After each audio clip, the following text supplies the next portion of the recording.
other sort of good performances from them. Definitely a lot of improvement there from stage 1, but as you know, Alpha Mr. quite rightly there, can they start getting the wins? Close is not enough.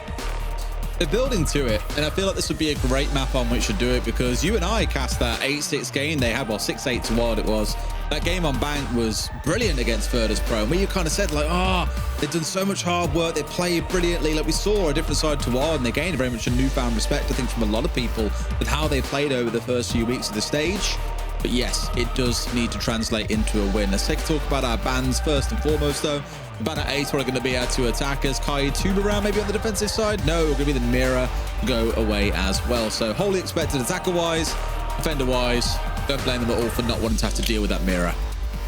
Yeah, I think largely what we've come to expect mostly from the Bank bans, like you say, the Mirror probably being the flex spot there. Cade definitely wanting to go to make those hatches a little bit easier to deal with, especially you know, when you're losing some of that breaching as well. Likely going to see a bit of Maverick play, I would expect, when attacking the basement, just to ensure that they can get those hatches without too much messing about, because they're going to be pretty limited. If I guess they might go the Maverick and just go for the secondary hard breach. We will see.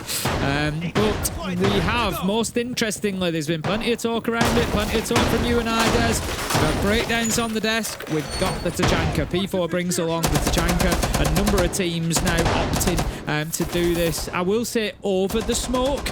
We do have a smoke on side, but I'd expect to see Virtue maybe playing on blue stairs with the smoke instead of playing for that denial. He may be supplementary to the Tachanka. We'll see how they set it up. I think we have seen from a number of teams previously that they will use the smoke to actually deny other areas, so you can basically guarantee that you deny the default plant spot with your Tachanka and then use the smoke to deny somewhere else. So we'll keep an eye on all of that, and we'll see exactly where that utility is being used. On top of all that denial, they've got the Echo as well. Absolutely ton of denial for them there. I feel really bad, honestly, for BDS in this game, because it's going to feel like being back in school. The worst time of year being when you sit your exams and you've got that, you know, what are they called? People who walk up and down during an exam. You should know this, Tim. An invigilator. Invigilator, that's it. They've got Tim the Invigilator assessing everything they do with this Tachanka for the rest of the map, and that's not going to go away anytime soon. Well, as we can see, if you look at the bottom of the player cards, the Tachanka is currently set up inside of Garage. Oh, they lost marks for that one, have they, Tim? Sorry? No, they've not lost marks. They've not lost marks. It's just an alternative line. You can get, you know, a shot through the wall. It's actually a little bit easier, I think, to hit the shots consistently onto the default spot from there than it is from inside of lockers. But obviously, you create a new problem.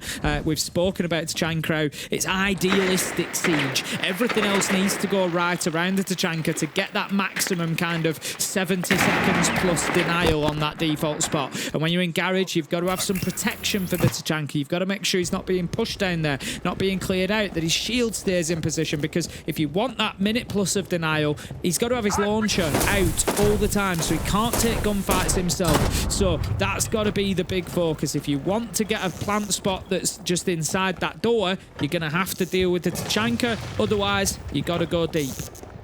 Would you ever be an Invigilator, Tim? Would I? Yeah. I think it'd be very boring. Oh, don't get me wrong, it would be. I think it'd be very boring. You like safe, sensible, and boring. So it sounds really harsh to see you being an Invigilator, but I could. Honestly, the insults. Why am I catching strays? I don't know. Good to see you being an Invigilator, man. I think you make a great one. Get out of here.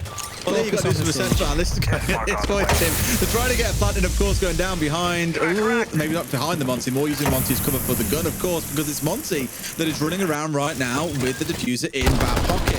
They're inside the site, but they need to see something happen, and Boomsy is that something to make it happen. Steps forward, and Virtue is gone. Smoke removed as P4. Now starting to show those Shumakers off to WYLDE to see if they can impede them somewhat, but no, they've gone deep here, Tim. They've pushed right up and looked to go aggressive. P4 getting one back, but it's still a man advantage at least for now for WYLDE. Nope, down to a 2v2.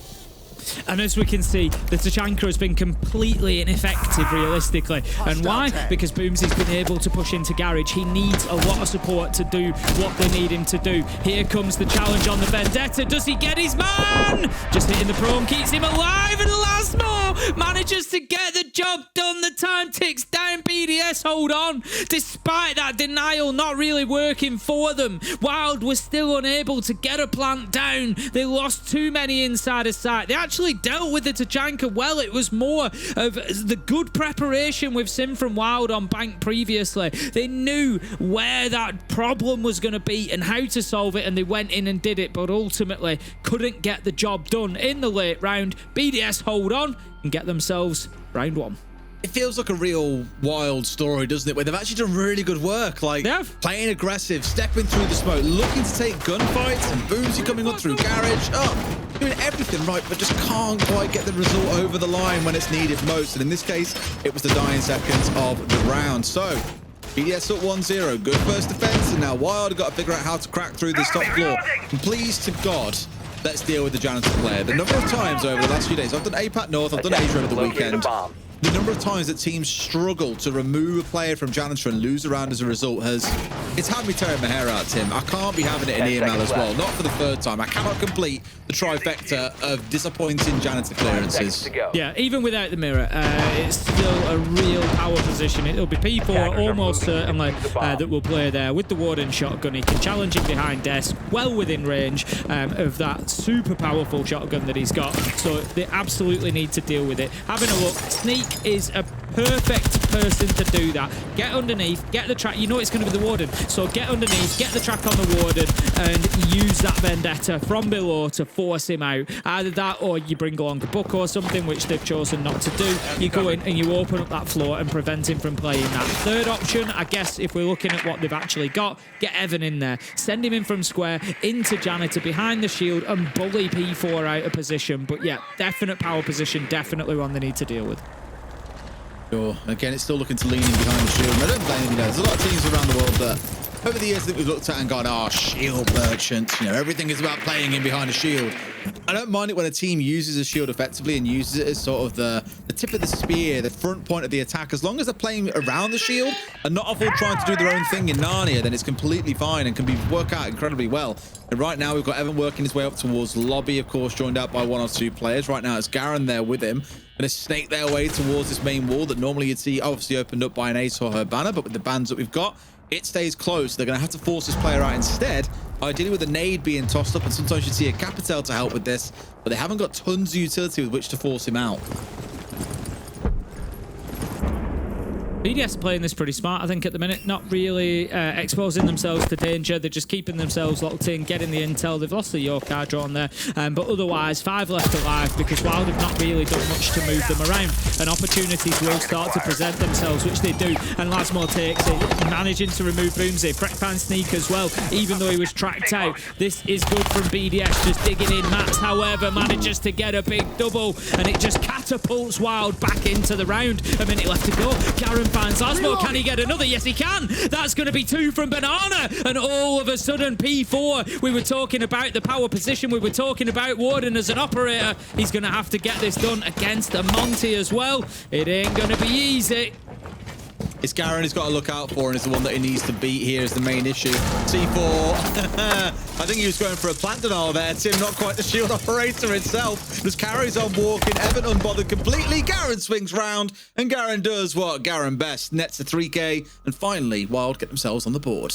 Yeah, it was really good from Wild. There was no sort of rattle in them. They'd lost the entry kill. They were not really crumbling, but the round wasn't going their way. And then they had a couple of electric moments where they just managed to get those big kills. Garen's double on Banana being the peak of them, managed to get it done and just really, as I said at the time, catapult them back into a round that was looking like it could be lost for them. So Wild get it done, level things up 1-1. And so far, the spoils are evenly split on the bank. It'll be top floor going to Wild, bottom floor going to BDS. I think we'll see them likely just move on again, and they will go to staff and open area next, as we can see. And it's a discussion that, you know, we've had a little bit of with the site rotations and things like that. And an interesting, you know, way of looking at it as well is where you've had a problem maybe with an operator, like a Monty, say, on top floor. Move on to the next site. Don't try it again, because with the new ban in, after the third round ban, you could ban the Monty and then just go back to the top floor and not have to deal with that operator again. Is that battle of you ban away the one shield? There's still the two more available, so that'll be something they've got to worry about. Speaking of shields, Tim, and in this round, it started changing on the attacking side. It's the defensive side. Clash coming along from P4. Of course, didn't quite have the best look in that 1v2 to close out the prior round. But here, a lot of information you can collect with that Clash, a lot of frustration that you can cause to the other side. I still think back to many, many moons ago, and I've referenced the game multiple times. It was an RV game on Cafe when we had them starting out with a attack on towards Kitchen, but there was a Clash that met the Monty on the top floor and just zapped his health all the way down, right down to Kitchen, all the way down the stairs, and eventually they came around to the execute. The Monty just simply didn't have enough health to actually survive anything the other side threw at him, whether it was impacts with the C4s. It really didn't matter. He could do nothing about it. Of course, now Clash doesn't quite have that same lethality anymore, not quite damaging the same way that she used to.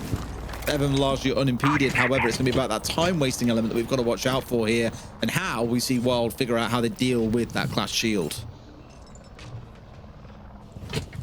Okay, 1 minute into the round. It is again going to be Monty on that top floor clearance. We've seen it previously, and looks like we're going to see a little bit more of it. I think the BDS player who was inside of Janitor has dropped away. It's Clash that I'm particularly interested in this on the side of BDS here. P4 has brought on the Clash. Obviously, those recent changes have seen a little bit of a resurgence in Clash play, and just making very difficult to deal with. Can plant that shield, kind of move around it, use it like a portable mirror window. Obviously, the other team can see through it, so it doesn't quite work in the same way.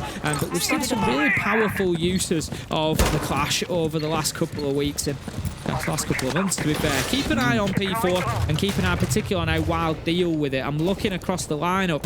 They've got 6 nades, so they should have what they need. Should have what they need, Tim. Should.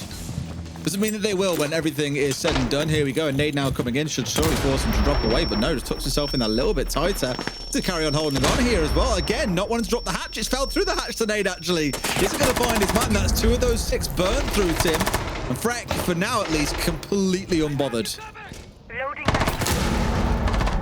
Just going to be waiting for this angle around the elevator, but the problem is the defenders don't really right this. Oh, we're in. This is one way to deal with the Clash. Just get in behind the shield. The nade not ideally thrown as it lands. There we go. Really well dealt with by the Monty. The Clash is removed, but still kills have come in the opposite direction. BDS have managed to take down Boomsy and Sneak, and it leaves us in a 3 versus 3 as we have a little backstab coming on in. Mats manages to find one, takes down Lasmo. The smoke at the minute protecting these remaining BDS players. Evan is going to start to put that diffuser down. He's got the shield on his back whilst doing it. The cover is there, and WYLDE are looking good. They're looking that organised side that we've come to expect over the last few weeks, particularly through stage 2, and they take round 3, get themselves up to 2-1, and it's been 2 good attacks from them.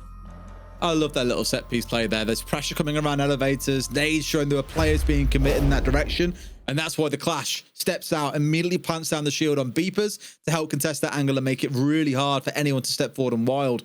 That's the trigger almost of the Monty to go, right, we're in. Drop straight through, immediate pressure being applied. And there's just nothing really that the Clash can then do. Of course, as you saw, if you lock in to try and pick up the shield like this, the Monty's going to kill you.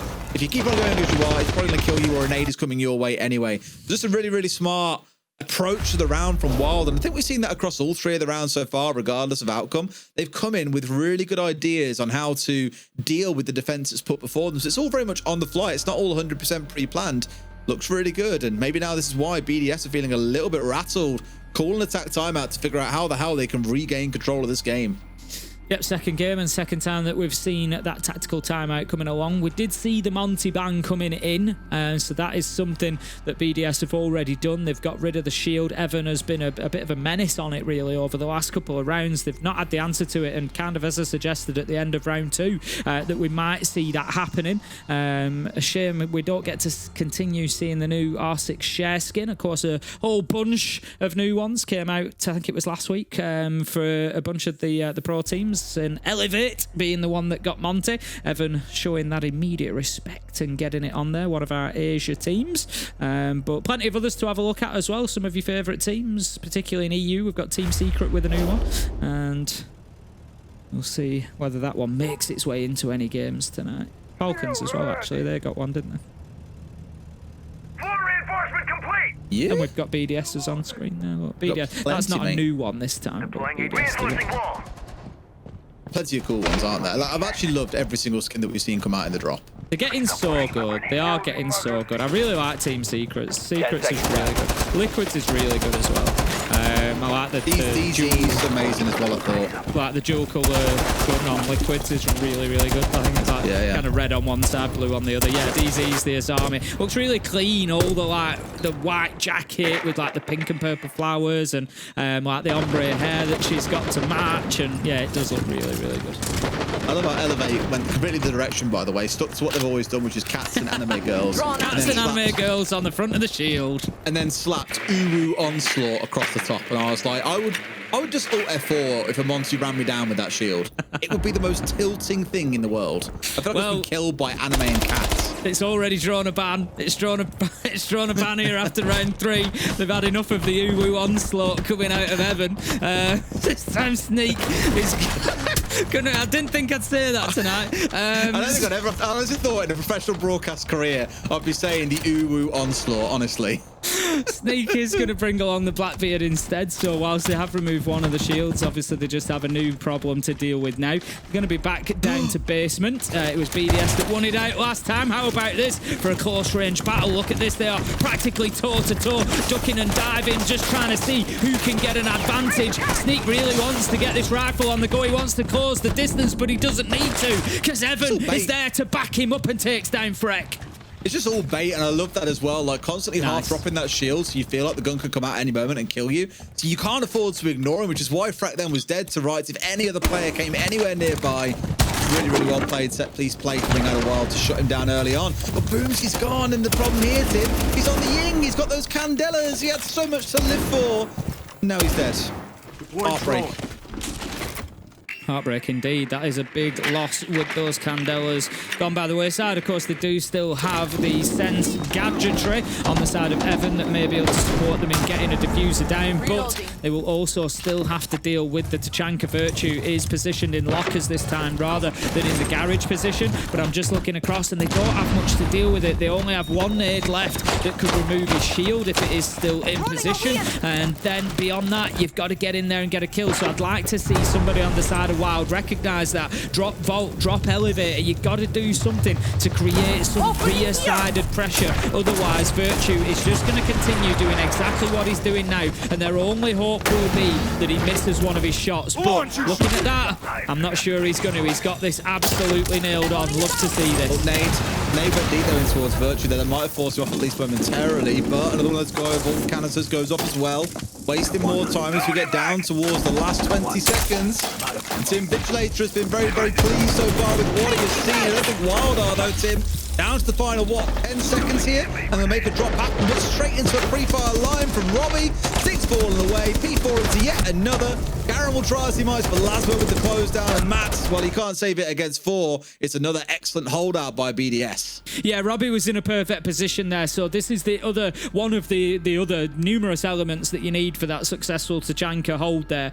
You know, you need to protect his shield, you need to protect him from garage, vault, and elevator drops particularly. If you've got all that, you need somebody in gold bars, and that's where Robbie was playing. You don't want to get overly aggressive with it because you don't need to. It's easy for players to push up into red thinking naturally default plant spot. You don't need to worry about that because Virtue in this case on the Tachanka, he's going to deal with the default plant spot. So the only 2 options that are left to the attackers at the end of that round is to drop the hatch or is to run through the fire to try and get to the bomb chassis, and that's where gold bars come in because he's holding Robbie there, that angle that goes past bomb chassis towards the back of CCTV for that hatch drop, and as soon as the Blackbeard drops and as soon as they try and get that diffuser in an alternate position, it is easy. Robbie mops him up like a spilt drink. Absolutely beautiful stuff. That was a really good example of that Tachanka defense, and just why blocking out that default spot is so important. Really well played Virtue, Robbie, and BDS, and they get their reward for it. It's 2-2. And we go back up to this top floor, and I'm sure you recall, Tim, last time round Evan was a little bit of a headache running around on the Monty.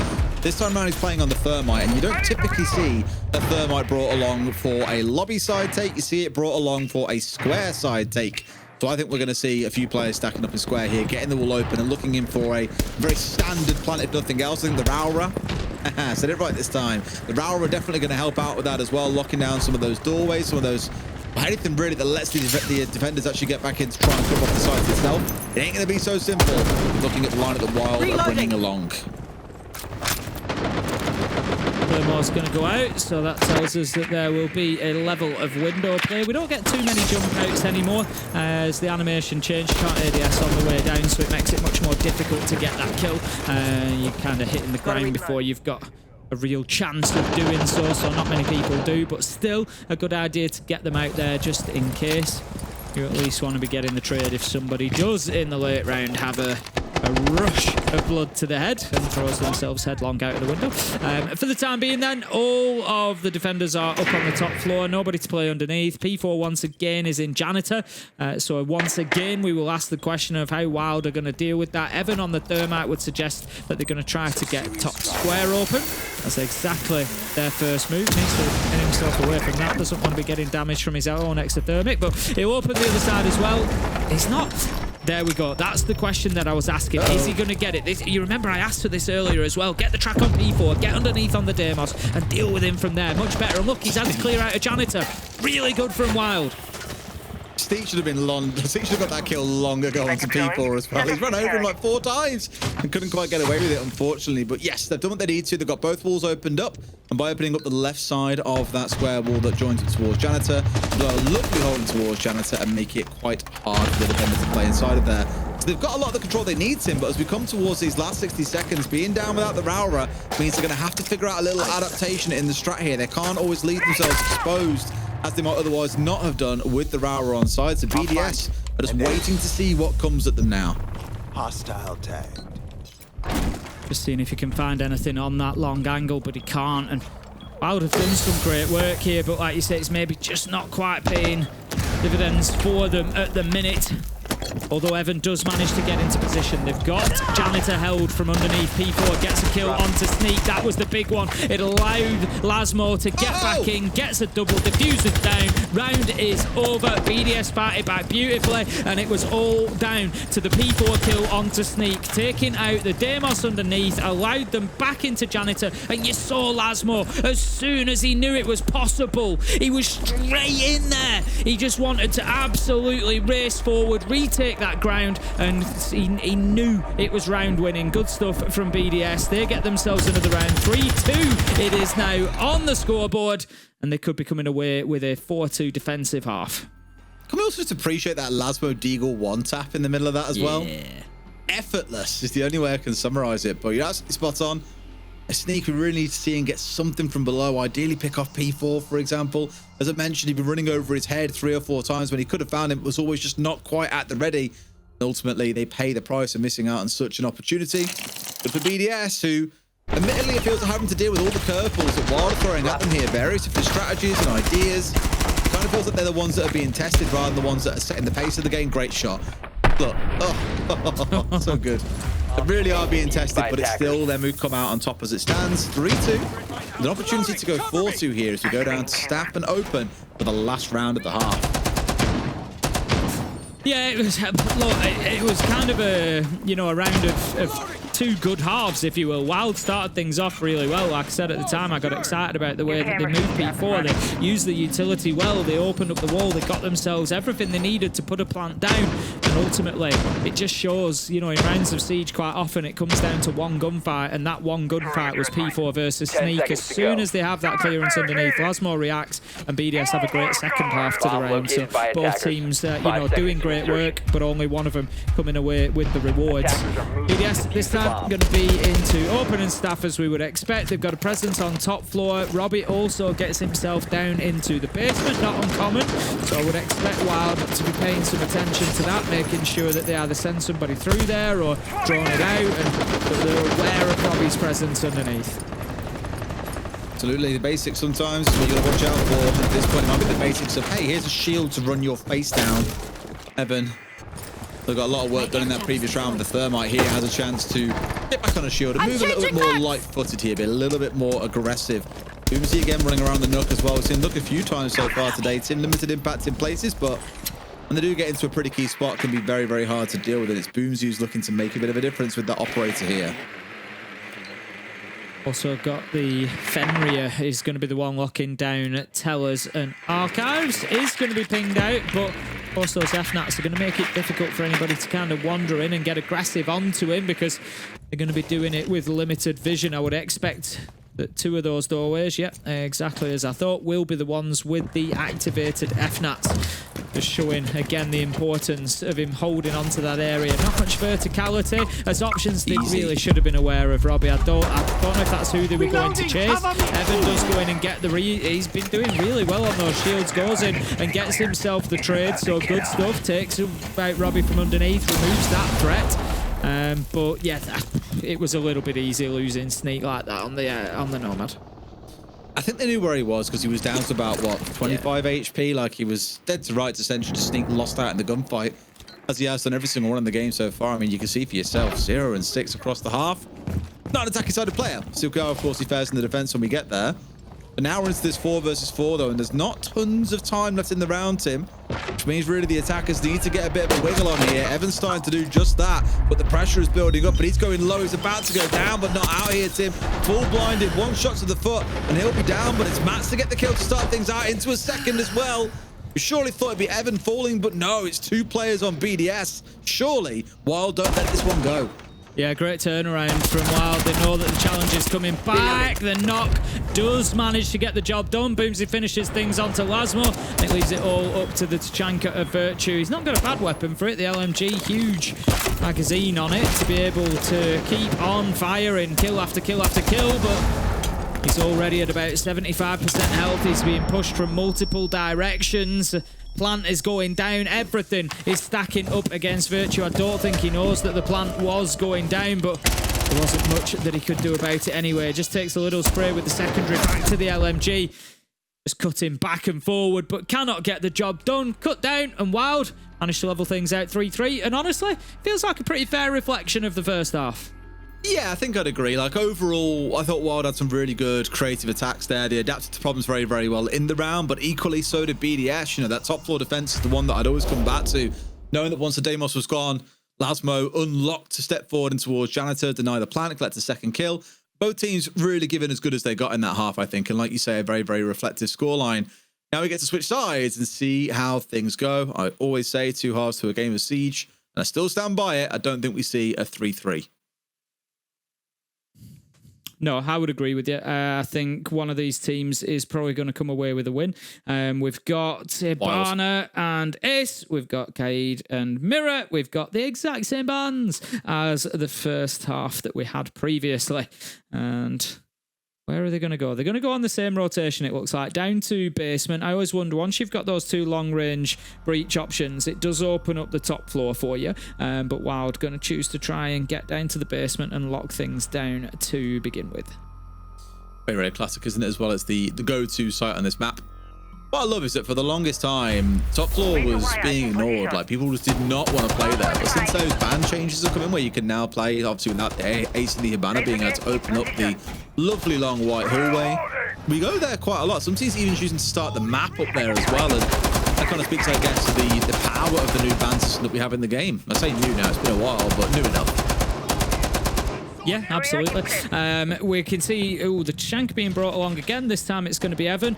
Interested to see how this gets played. So, the reason that I'm interested to see that is Evan will have a shield, but he won't have any protection. No Jaeger, no Wamai. So, any nades, any Gon 6, anything ranged that can take a shield down would get the job done. However, BDS have only brought along 2 nades. They've just got P4 who is able to do that. Flashbangs, smokes, could create a little bit of difficulty for the Tachanka, but honestly, I think, you know, that's, if you spot that in a setup, if it's something you're going up against maybe when you're playing, and you spot that there isn't anything to deal with those range, take Gon 6 and just take his shield away really, really quickly. Look at this immediate aggression from BDS, trying to get themselves on into blue. They're going to already bait out one of those toxic babe canisters inside the first 30 seconds. Boomsy Just trying to keep those stairs secure. Max takes a little bit of damage there. Just got overexcited, I think. Goes in without full knowledge of what is behind him. This is another problem for that Tachanka, though. Freck has been able to just walk down. He shouldn't be showing himself to Garage. Garen does get the kill, so that removes the threat. Freck did pick up the kill onto Matt.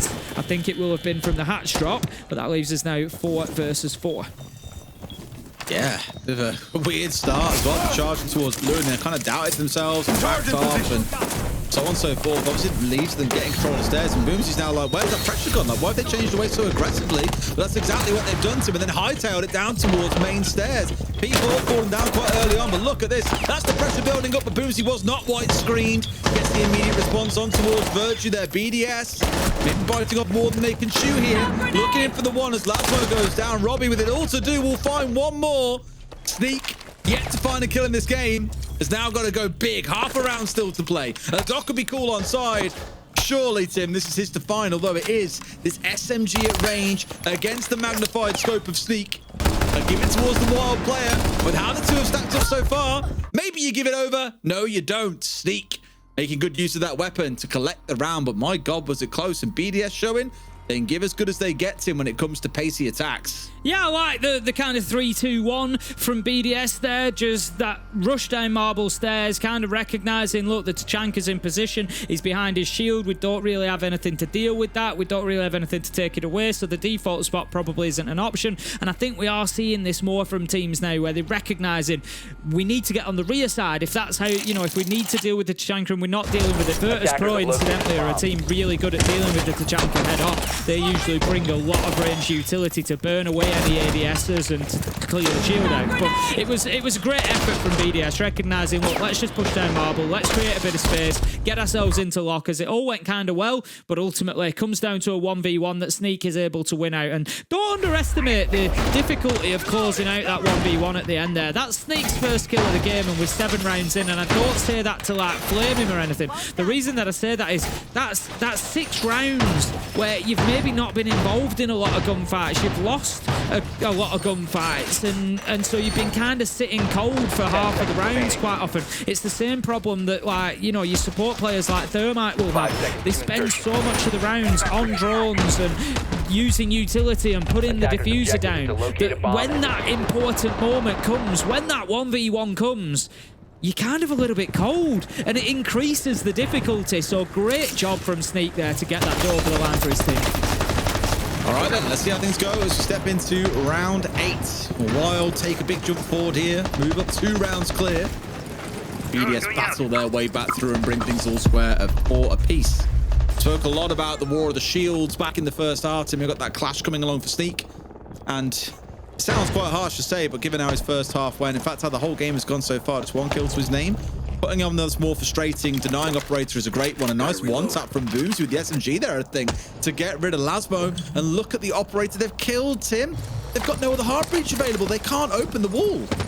Yeah, that's a big deal. That is a big... You don't always get to pick your opening kills, but if WYLDE could, I'm sure that they would have picked the Thermite, like you say. It just puts a whole new spin on this now. There's no secondary hard breach gadgets, so they're going to have to use windows, they're going to have to use doors, they're going to have to come up the gold stairs. And the big question is, have WYLDE recognised that? Do they know it's the Thermite that they've taken out? When we get into the final minute, they'll have a good guess if they aren't aware, because nothing will be breached at that point, and they'll be kind of thinking, well, you know, if they were going to breach something, they would have done by now. So, yeah, WYLDE looking good once again. It just feels like this roster has grown massively in confidence over the last few weeks, and we're starting to see it play day after play day now. Looking good at 5 versus 4. Yeah, I'm going to try and call on the powers vested in me as a caster. Observer, please can we go and look at the 2 walls facing off towards square from inside of sight? I want to know where Boomsy got that angle from. I think it's the lower wall that I want to take a quick look at here. Which side of it is open? If we look at the square wall going out towards square, we'll take a look in a minute after these next few fights come on through. By the looks of it, I think we're going to a bit of a scrap, Tim. Absolutely, Boomsy finally dealt with, but I think it's a bit too little, too late, as they have bled 2 of the players. And I think you are right, Tim. It is the left side that's been opened up. Normally, it's the right side they leave soft, so you can test towards square. But I was like, for Lasmo to get caught in that window, I'm not surprised. He's been a bit surprised by it. Robbie trying to fend off the aggressors as best he can, gets rid of 1. But with 3 of them bearing down and 1 of them being a shield, I think we knew there's only one way that round was going to go, and it was over to WYLDE. Yeah, it definitely is a more aggressive setup, like you say, opening that left side. It still allows you to challenge into square, but it gives you that option out onto the windows as well. And those angles always work both ways, which is where I say it's a little bit more aggressive. It's something you've got to be careful with. But look, it's like I said, WYLDE are playing with more confidence. They've found their groove. They've found their stride. They've had a win against Fnatic, a win against Falcons. And right now, you wouldn't go against them having a win against BDS to add to the ever-growing list. And if we look at exactly what that does in terms of the table, obviously they're one of the teams that, you know, will be in that relegation discussion as well. But it puts them up onto 8 points, and until Wolves play later at least, depending on their result, it might stay that way. It puts them up into 6th place. Indeed.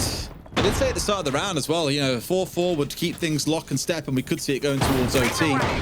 When we're at that 3-3 point, I said I don't think I'd expect to see a 3-3 half. I thought the WYLDE might take it, and the reason why I said that is I think we've just seen a little more bounce from WYLDE in that first half. You know, the way they've approached their attacks, I think you'll see them being very, very active when it comes around to their defensive side as well. And just a level we've seen that, you know, the early step out on towards Lasmo, for example, he did not see that one coming. It's a really good start from Boomsy to completely upturn that round before it even had a chance to get started. And I was a little bit nervous for the side of BDS that we wouldn't see them quite lack this kind of quite the same bite we saw from them on the defensive side. That's also starting to build into the 4 a little bit here. A little bit of composure definitely going to help them. Let's see if we can get themselves on the board here. They lose this round. They've got a 3-round deficit to catch up on. I don't see them doing that, but if we go to 5-4, it could be a different story. I love that attempt from Boomsy there of just, I'm going to leave the drone and see what happens. Obviously, as soon as it activates, he knows that he's going to be seen, but the fight here on Loan Office, there's a bit of me. Oh. There we go, he gets taken down. Great comms coming in from BDS. Robbie manages to get on the rear side and cut him down. Freck manages to find Mats. There's a little bit of me that kind of wishes Boomsy had that left window double hit and he could have impacted with the right and then jumped out of the left. It'd have been beautiful, wouldn't it? It'd have really, you know, been something. But ultimately, he overstayed his welcome in Loan Office and gets recalled quite quickly as he gets put down. So 5 versus 3 now as BDS get themselves a really strong advantage. They're inside of the map well, they're controlling things, but let's not forget, this is the 3rd choice site. So arguably, WYLDE, they just need to keep on walking, do what they've already done, go to basement, go to top floor, win them both. And I'd say that I might not even put this past them to win this one. Let's just chill out here, BDS. We've got another call coming online from the Dockerby as well. You've got the man advantage. You've got a shield on side. You've got half a round to play. This is one of those rounds that you look at and say there is no reason for a team to be losing it given the commanding spot they're in. Outside of an act of God, outside of someone on the side of WYLDE going absolutely crazy. I was looking at the C4 in the back pocket of Sneak. Now that he's gone, it's even more looking assured. 4v2. This is their round to lose. Had his opportunity there. Evan just misses the shot. And I know it was a very slim chance, but there you go. He gets it on the second time of asking. 2 versus 3, 55 seconds left to go. Boogie Drone was doing a little bit of work up above. Question now is how much do BDS know? They don't have a lot in terms of drone utility. They don't have a lot to be able to tell where these players are. They need to kind of make a choice and go for it and hope that they pick the right side. I'm nervous, Tim. I'll say it now. I'm nervous. They're not doing anything wrong. I'm just nervous that we're coming down to this point in the round. It's the final 25 seconds, and we're still fishing for a way in towards the site here. It looks to be that Square is going to be their point of entry. They want to get a kitchen plant down, making use of the shield. But a WYLDE going to let them. Evan dug in deep. You can see the Azami watching out towards the door. Garen ready for him to step on forward here. They've made the cross. They should be able to start getting this plant down. This is going to make life really hard because there is no denial available to the WYLDE players. Ooh. Okay. Right, with a big double. Yeah, BDS played it well there. Sometimes I think, you know, we are critical of saying that teams leave it too late in the round and only give themselves that one chance to plant, but that is not one of the times that I would say that. I think BDS actually used the clock to their advantage. They used their time. They weren't scared of, you know, I can understand teams being a bit scared of making a call to rotate or adapt at sort of 20, 30 seconds left to go, but they were literally at metal, they were at beepers, they were looking to go in on that side of things. And then the call came, no, this isn't right. The gap is over in cafeteria. We need to, and the Blackbeard straight up the stairs, right across the top. In they go with 15 seconds, maybe less left, and get that diffuser down. And it was a great choice because the Blackbeard was the one to do it. Go in behind that shield. Yep, he gets sprayed down a little bit, but it doesn't matter. Freck's on the cover. He doesn't take any damage, and he can start putting the diffuser down. And behind that counter, like you say, without any actual denial there, it's basically impossible to stop the plant going down as long as the Blackbeards position themselves correctly. So the shield is on their back and blocking any incoming fire above the level of the counter. It's going to go down. It's going to go, you know, be done. And BDS recognised that, and they saw the gap. They went for it, and it was really nice from them. Well, quick tech pause coming in here then gives us a good chance for that little moment to pause and reflect on how things have been going. We were a little nervous that we would see Wild move up to 6-3 and run away with it, but BDS have got that one back. It's now 5-4 to Wild, so definitely within striking distance. And dare I say it, Tim, horror of horrors, we could yet have our first overtime on the way. We could. You know, we'll see how it pans out. But at the minute, I still... it is anybody's toss of a coin. Absolute back to the wall. I think Wild win this. I think they win it 7-4. I think they're going to win the basement and the top floor again. I'm not sure that BDS are going to break down what Wild did previously. It depends, I think, whether Wild have got any kind of little adaptations. I think they need to, you know, find some differences to play. I would expect a team like BDS to be very good at adapting and be kind of reactive. So, you know, based on what they've seen so far, I don't think you could just rinse and repeat and do exactly the same, but I can really see a world where Wild win these next 2 rounds and just get it locked down. See, I'm going to go against the grain here, and though it's very, very rare, I'm going to suggest the attackers are actually going to win this next locker CCTV attack, and it hasn't been done yet in the game. The reason why I say it is it was very, very close in round 7. Don't forget it came down to Sneak winning out a 1 versus 2, of course, winning out the 1v1 with the Aruni. That's what sealed the deal for them. I think BDS have got a really good understanding of this downstairs site, and you look, don't worry, mate, you look fantastic. They've just got it figured out at this point, I think, and they've shown on the spin of a dime that they can completely rotate their attack over from server side. They can start slow there, feint a little bit and move over towards main stairs instead and make it a play happen from there. I think they're going to have an answer to whatever Wild might put up, and it will come down to a close round again, but I just think we're going to see BDS maybe get it over the line, and that is going to make things very spicy. We'll be back in just as soon as we can be. I'll get our little tech issue ironed out. And in. Oh, Tim, we can ask, because I only asked you on the Asia broadcast. How's the garden now? Have you done anything over the last few days? You see, now that you're asking me on multiple broadcasts, it's kind of difficult for me to keep track of what where each broadcast is up to. In people terms need of to know, man. The Asian watchers, they know the latest stuff that I've done. So I was pretty sick a couple of weeks ago, and then I've been away for work a little bit over the last few days. So and then the weather was on top of it as well, wasn't great. So there's been a number of factors that have slowed me down, but I did manage to get some stuff done at the back end of last week, and it was actually it's only a little bit of stuff, but a really big piece of progress. So what I'm currently working on is getting the decking into place, and there's a particularly big decking frame that's currently sat on my patio that I need to get back on to what used to be the lawn, and it's going to there's going to be stepped decking up the back half of the garden. So this big frame needs to go back in place, but the reason that it's on my patio is because it's going right up to the fences. So in order to be able to put screws into the side of the joists to secure them, I can't do that when it's in position because the fence is in the way. So I've had it on the patio, I've finished the joinery on it, all the screws have gone in. I did that this week, so all the joists are like secured in, so that now needs lifting back into position. So I've got some muscle coming tomorrow. I think it's probably going to take 4 of us to shift it back in, but I also dug the remaining post holes as well. So for anybody who doesn't know about decking, or maybe those who do and are wondering, is he putting it on posts? Yes, I am. So it's going to be probably about 8 inches off the ground. It's not very high. I'm keeping it as low as possible because I want to keep privacy and things. You know, I don't want to be like sat on a penny farthing up above the fence line. So keeping it as low as possible, but it is going, because the ground it's going on is sloped, so it does need to go on post. So what you have to do is you dig a hole in the ground that's not massive, about 30 centimetres square, about half a metre deep, and then your posts can go in there. You put concrete in with them, it skewers them, and then you bolt the frame onto the posts. That's how you can guarantee it's level as well. You don't actually want it exactly level. You want about, it's 3 millimetres per millimeters per meter drop that you want so that rainwater can run off it. So yeah, I'll get all that lined up and leveled. I've got a little laser level I can mark all that out, get that sorted, and then we run some bolts through the frame and through the posts, and it'll hold it nicely in place. So I'm hoping by the end of the weekend, because my posts are coming tomorrow, so I'm hoping by the end of the weekend that I can have the big frame back in position and secured on its posts, concreted into the ground. And there's 2 little steps that are kind of on the right side of it, because the fence line was higher there, so I couldn't dig down as far. So I need to have a couple of steps to kind of hide that.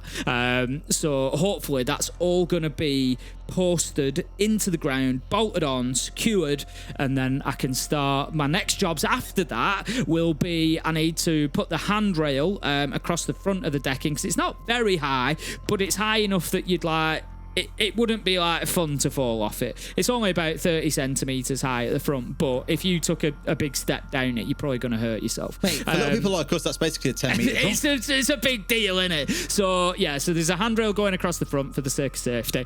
So I need to get that put on. That goes on before any decking boards go on, because then you cut them around your handrail and your newel post and things like that. And then yeah, so I'd like to have the handrail done maybe next week, and I need to build a couple more frames for stuff that's like going up towards the back of the garden, like the next level up of decking. So I'll build those frames as well. But we are slowly moving. But I tell you what did surprise me, we had some really bad rain the other day, 14 hours of rain, and I got home. I'd been out for some food in the evening, and I came home and I thought I better just have a look at how them post holes are doing, because I've got these like 14 holes dug in my garden, and I thought I don't want like, you know, any animals like ending up in water or anything like that if they don't, because it's dark. You know, if this rain does stop. And most of them were fine, most of them were empty, but one of them had been absolutely brimmed full, so I had to bail it out. It was like a half a meter deep of water, so I had to bail it out. I know, it was really, that's how much rain we had. It was really bad, but it's clear at the bottom, so it doesn't drain particularly quickly, you see. For those not from the UK, like that first day of like heavy rain kind of signifies, right, you like when we're pissing about, summer's over, we're now into winter, and it is now quite bitterly cold. Like I thought, normally we sit with the window open for a little bit of fresh air during the summer, you know, I was like, it's quite nice. Last night I went into the room and I was like, God, it's chilly in here. I might actually have to close the window and really now, you know, put the aircon away. We're getting to that point of the year where it's no longer okay. Just have windows open or you'll freeze to death. Yeah, it really is. We're starting to definitely felt it the last couple of days. Out for little walks in the morning. I like to, you know, get a bit of fresh air in the day, and it's starting to see your breath kind of weather. But reloading, cover me. Let's see who's going to have any breath left in them at the end of this one. 5-4, nice and close. Wild have got their opportunity to close it out. We see an immediate trade. It's Garen and Robbie taking each other down. It's the Twitch versus the Goyo. Now, if they haven't got the Vulcan canisters, I'd say that WYLDE have come away with the win there, because it might just mean that they survive to the end of the round. I can almost guarantee you, Tim, they haven't. And I've got to say, this is one of those defenses where I've not seen a smoke or a shanker on this site in years, I want to say. It's so bizarre. We're relying pretty much solely on the Goyo to get this one done, because Boomsy on the wall is certainly going to get much done here on blue stairs. Halfway into the round, and BDS starting to pick up their pace a little bit. I think losing the Twitch in exchange to the Goyo is awful, because like you say, unless they've got rid of those Goyo canisters, it's going to make hell on earth for them a bit later. And you can see there's 3 Goyo canisters all gathered around this door. This is going to be horrible for BDS to deal with unless they can pop all 3 very quickly. Yeah, they managed to. I don't know if that was BDS from the hatch popping that one. If that nade gets, they're looking pretty good now, so they're okay. Nitro comes out and takes P4 off the hatch. That's a really big one. They needed that vertical cover. Certainly not ideal for BDS. They're going to have, I think, at least another 20 seconds. I think there's one more Vulcan canister up on the wall that hasn't yet been taken out, so the defenders can do that. So it's just kind of a waiting game at the minute, but BDS will have time to get this done. There we go. Oh, that's smart. So the Vulcan canister's not going to reach them. They're going to plant in behind the shield. Love to see it from BDS, but how about that? They've got the redundancy of the Echo coming in as the spare man manages to stop the plant going down. They get the kill as well. Freck takes the damage, 19 seconds, and BDS might just be in trouble here, Des. Yeah, I really thought they might be having enough to get over the line here, Tim, but they look incredibly stuck. A backstab coming out from Freck, but can't find his man. WYLDE holding out very effectively again without a Chancre or a smoke, something we're very, very used to seeing, but it's more than enough to keep BDS at bay. And with that, Tim, I'm now with you. I think they win this next site, and I think that closes things out for WYLDE, and they take all 3 points. What a great performance from them down in basement as well, as you say, without that kind of textbook denial, but using the Vulcan canisters. It was that early kill on Twitch that has really helped to them, because they only had 2 nades on side other than that, so that was their only option to clear out the Vulcan canisters. So there was so much focus on those Vulcan canisters. We got down to kind of 30 seconds, 25 seconds remaining. They go in for the plant, and it was just such a well-timed yokai, because there's nothing that BDS can do about it realistically, because the Monte, Virtue, he's shielded up because he's protecting the planter. Lasmo is in behind him. So they can't do anything about that. He can't, even if he sees the yokai drone, he can't come off to try and shoot it. And then WYLDE heads up. They know that Freck's going to push around the rear. Really good stuff. Just in control of the site, in control of the game at the minute. Guarantee themselves overtime, and they could well, over the next 2 rounds, get it done in regulation. All right, let's see how things go up on this top 4 then. Here we step. I want to say it was the site last time where one of the players still had a shield left in back pocket as well. It could have actually been, no, it was down in an open area a couple of rounds ago. Someone still had a shield in back pocket, and I was like, well, that feels like a wasted opportunity or a small mistake being made. Here, of course, one is deployed, looking straight down towards lobby. Evan going to lock things up here. Of course, with the bans that we spoke about earlier, the Habana and the Ace, it means that main corridor is safe to play inside of, and you can afford to station shields inside of there. The only worry I've really got, and I guess this is where Sneak comes in on the clash, is you typically want a shield looking out towards Square from just outside of Logi. That isn't a thing, and that's why I think Sneak's here to do the same when he deploys that shield. It gives him the angle to be able to see what's going on down there, but also play a very, very difficult position for the attackers to be able to break.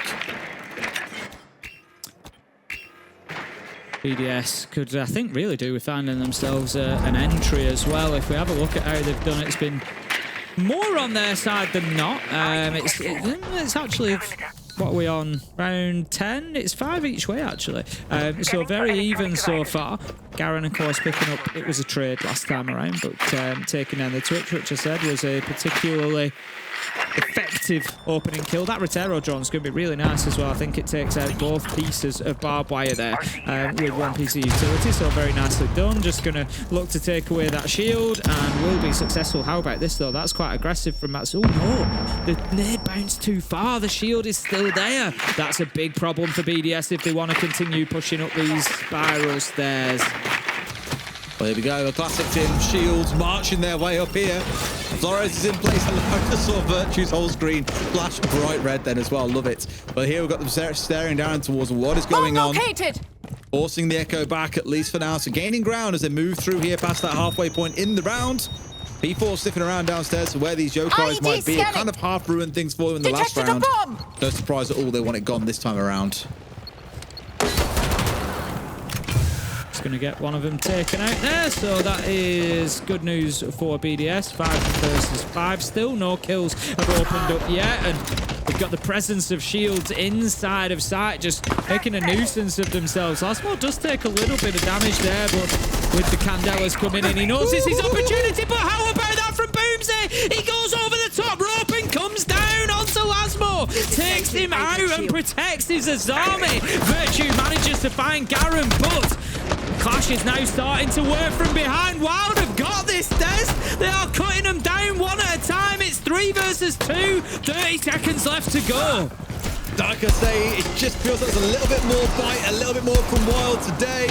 A downed Clash is not going to help. I'm going to say that, Tim. What on earth is this game? 3 kills seemingly out of nowhere for BDS, and it keeps them going just as it looked like WYLDE had this game in the bag. I can't believe that WYLDE have just allowed the Monty to do that to them. It was in the bag. It was 3 versus 2. The only person inside the map was a Monty. You've got Ying on the window, who is limited in what they can do. You feel like WYLDE just need to play that a little bit more cautiously. It was aggression that had got him to that point, but I think sometimes you need to know when to take the foot off the gas, and I think they maybe just got a little bit excitable, seeing that the Monty was there alone and thinking, let's deal with the Monty while they're on their own. You know, yeah, it's not a bad plan, but 30 seconds, you know, the clock was running down. Maybe force Freck into the building, force him to do something. But instead, they gave them the opportunities. And Robbie, he got it done. So balls to the wall from Boomsy. I love it. He's like, the Candelas are going off. Everyone else will feel so emboldened to make a play here. Screw that, I'm making my own. Bolting over and just dealing with that Blackbeard so handily removes such a key point of pressure for them. But as we said at the end of the round, it was that flurry of kills for BDS that keeps them in it. One more round and we go to OT. It's WYLDE with a chance to close things out. And here we go, Tim, into something a bit different. A Teller's archive site. Don't see that every day. No, you do not. It kind of makes sense, I think, you know, coming in and there may be a little bit of nerves going to a site that you've already lost. Honestly, if I was WYLDE, I'd have maybe gone back to top floor again. I don't think they wanted to deal with the double shield combo. They're going to deal with it anyway, and they were so close to winning that out. I would have just run that back again. I think they've made a little bit of a mistake at the end of the round with how they've dealt with the Monte, and I think that was actually very winnable. Look, we'll see what happens, but there's going to be a fight over top floor to begin with. Always, Tim. Always a fight over top floor. But not that vertical control that they want. I think it was 7-4 or it was overtime. Fair. Quite a big difference in swing between those two possible outcomes, mate. Yeah, no, I think they either win 7-4 or it goes to overtime. I think WYLDE might have just missed their opportunity. And I don't want to say again, but again. Maybe, Tim, but it's also the site you don't get to see all that often, and maybe BDS don't really have tape on what WYLDE run on this site. This could be a bit of a surprise for them. Got to figure out their way through this one a little bit more dynamically. Not a bad thing to have two shields for. Admittedly, once again, the Monty and the Blackbeard rolling out the red carpet for the rest of the team. And the Ram, no doubt, that wants to be on that top floor, getting things opened up. But there's a few tricky players to deal with on the side of WYLDE, mainly looking in towards Boomsy and Garam when I say that. Just keeping those drones at bay, keeping the info away, making life hard for BDS. Half the round already gone here. We're not making significant progress just yet. Boomsy gets spotted out. He's probably quite lucky that it was the Blackbeard coming down, because that kind of half-second delay of, you know, getting the ADS down and letting the shield drop was kind of what saved the Vigil there, because if that's anybody else, because his scope was up, I think they'd have seen him long before he saw them and they'd have got the kill. But yeah, it's good progress so far from BDS. They've got themselves that top floor control. They're marching down towards site. They've got a minute left on the clock. Freck manages to take down Boomsy, not a problem. The Vigil's been ineffective this round. Leaves us now 5 versus 3 as BDS continue to march their way through. Mats digs his heels in, takes down Robbie, but Virtue, he's getting the plant down, Des. They've got the space they need. They're not going to stop him. This is not easy now for WYLDE. You got 2 shields up here in a post plant? Yeah, wrap it up, guys. This is done. It's got to go towards OT at this point, people. At least one coming back through as well. It's looking damn good for BDS. WYLDE, across those last few rounds, have just left far too many opportunities for the other side to fight their way back in. BDS has definitely rallied now, and look, oh, get styled on, kid. Love that. Just rude is what it is, isn't it? That is so rude. Throws his shield on his back to take the fight. Both of these teams absolutely pumped up for this win and looking for it. WYLDE, I'm sure, you know, going to be kicking themselves a little bit, but they need to save that for after the game. They're in overtime now. They've just got to focus on the rounds in front of them. But like I say, I do wonder if their opportunity has passed them by and BDS have just woken up a little bit over the last few rounds, and you just feel like that round 11 was maybe their opportunity to get it done and get the full 3 points. As it is, WYLDE will guarantee themselves 1, and 2 is the best that they can hope for. Same story for BDS, of course. And they're going to be getting into round 13 any second now, but we can see, of course, our highlights from the last round. And I just feel like, yeah, I did question the site choice, and as much as you're correct, as you know, sometimes you go to that site that hasn't been seen too much. They don't necessarily know, you know, what they're doing to attack it and what the plan is. Yeah, for me, I just think go to your best site available in around 12, 6-5. Go to your best site. And I think top floor was WYLDE's best site there. Absolutely. Well, OT is upon us. We start things off in the basement. I think this team's alluding to it may well find us stepping towards round 15 to see how the conclusion of this game goes. Both teams at least get to walk away with something from it, as well as the key thing to stress. It doesn't make a massive drastic difference inside of the standings overall for WYLDE. Not quite enough to push them in towards the playoff positions. BDS is definitely not going to make them safe. It will at least help both to have something. Interestingly, we've got no Goyo on side this time either for WYLDE. So they're actually moving further and further away from plant denial every time they play this site. We saw them originally with the Shank and the Smoke and the Echo.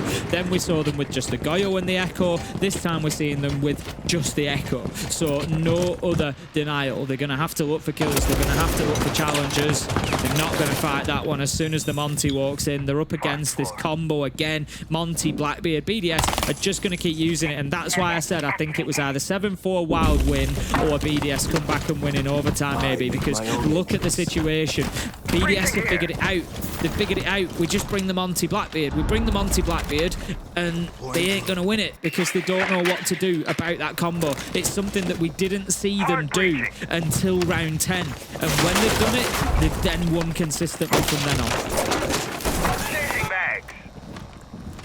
So now getting the focusing towards hatches as you come to expect. That double shield lineup has done so much work as well, it feels, for the side of BDS. Like, why change away from it? Back to the good few of their rounds during that half. We saw them start out with Blitz, for example, no shield in the second. Progress further and further in towards playing more shields.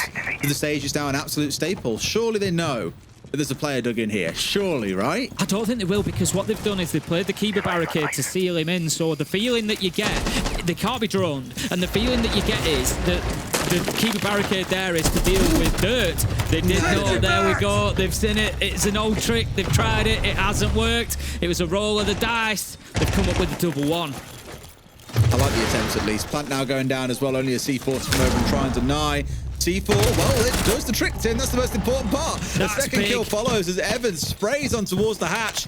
But here, I think you're going to start seeing the limitations of this comp with not a lot of plant denial to play behind. Instead, you've got to turn towards your guns, and it turns out, Tim, guns do a pretty damn good job. Look at Virtue's health, though. Barely anything. He cannot take a single shot. They've got a big problem now, because if he goes to put this diffuser down as exactly that, I thought he wouldn't, because if he turns his back, he leaves his feet, he leaves all sorts visible, just trying to creep on inside now. Nobody has gone upstairs for Wild. They might have been best actually going up and looking for the challenge. How about that? Surely this has got to be round Wild now. It has gone in both directions. We didn't know he would come away from it, but Virtue, with only 10 seconds left to go, low health, but he finds one. Surely not, Des. He's just got to run away. To really try and make the plan happen here as well. Evan not in a spot to be able to deny right now, as you know what to expect. I think he does. Virtue pulls off and Evan finds the kill anyway. Wow. Really coming down to the wire, but what on earth was that round, Tim? They had no right denying plants going down, but BDS just kept giving them gunfight after gunfight, which they won. And did not want to stick the plant in that closing round scenario. I don't know why we pulled off the plant there. I really thought they could have completed that. And at that point, the round's done.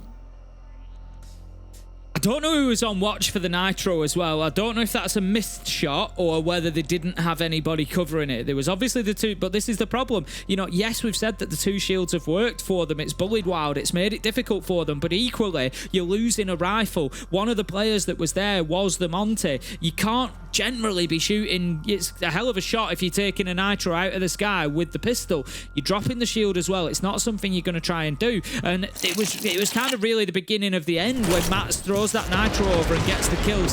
Sneak, trying to be sneaky, just didn't get away with it at all, did it? They didn't even know. I've just read the Monty dropped that hatch and broke it by dropping in. And then he was like, oh, there's a guy in there. What the hell? I didn't even realise. I thought they knew. Yeah.